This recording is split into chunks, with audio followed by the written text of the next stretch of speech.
Welcome to the January 2018 Star Wars News Roundup, where we go over all the major movie, canon, and gaming news from the past month. Let's start with Star Wars Rebels. The series is returning February 19th and will air its final 7 episodes over the course of 3 weeks. The finale will be on March 5th. The Last Jedi received 4 Academy Award nominations in the categories of Original Score, Visual Effects, Sound Editing, and Sound Mixing. The Oscars will air on March 4th this year. Moving on to Solo, a Star Wars story, we got the official synopsis this month. It doesn't offer much, and everything it confirms we pretty much already knew, but it reads like this. Board the Millennium Falcon and journey to a galaxy far, far away in Solo, a Star Wars story, an all-new adventure with the most beloved scoundrel in the galaxy. Through a series of daring escapades deep within a dark and dangerous criminal underworld, Han Solo meets his mighty future co-pilot Chewbacca and encounters the notorious gambler Lando Calrissian in a journey that will set the course of one of the Star Wars saga's most unlikely heroes. Solo, a Star Wars story releases in US theaters on May 25th, 2018.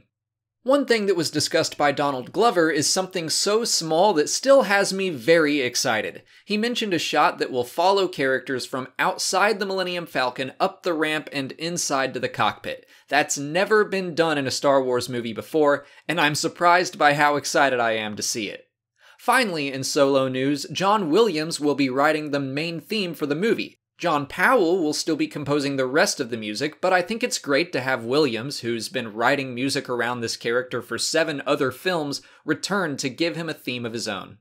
And in related Episode 9 news, surprising absolutely no one, John Williams will be scoring the final film in the sequel trilogy.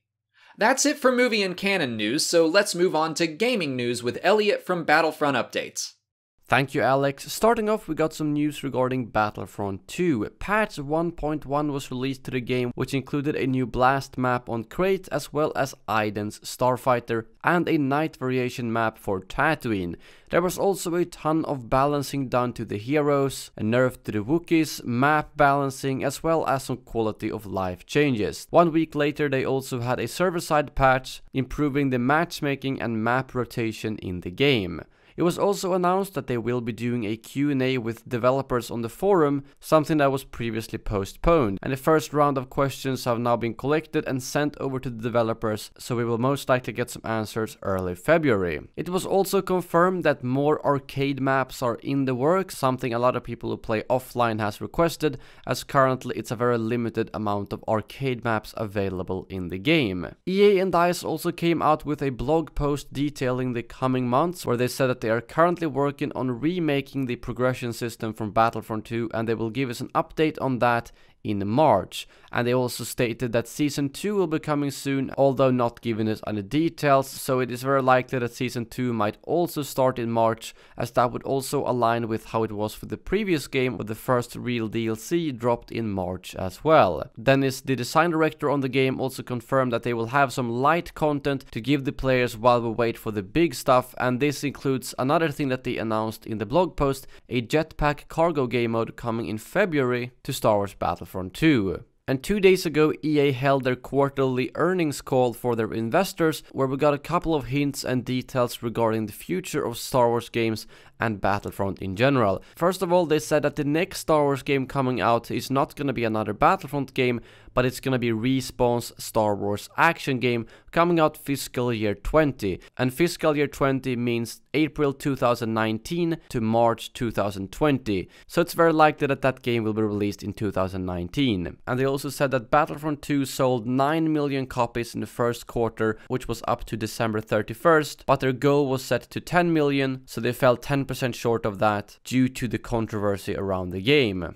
And lastly, they also confirmed that the microtransactions will be coming back to the game the coming months, something that we already knew. The question is how they're gonna return, hopefully as cosmetic only microtransactions, but so far we have no details on that. And in mobile news, Star Wars Rivals was announced officially in January, a new real-time Star Wars competitive action shooter for mobile devices. The gameplay is rooted in cover-based PvP skirmishes where players build the ultimate team to challenge opponents in combat arenas. So this game is quite different to Star Wars Galaxy of Heroes, the other big Star Wars mobile game that is currently out. But that brings January's news to an end. Now back to Alex. Thanks, Elliot. If you want to keep up with more Battlefront and all-around Star Wars gaming news, Battlefront Updates is the perfect channel to do just that, so give Elliot a visit if you haven't already. The news roundup will return on March 1st to cover all the major news in the month of February. Until then, please like this video, subscribe to the channel, follow me on Twitter, Instagram, and Facebook, and consider checking out my Patreon page.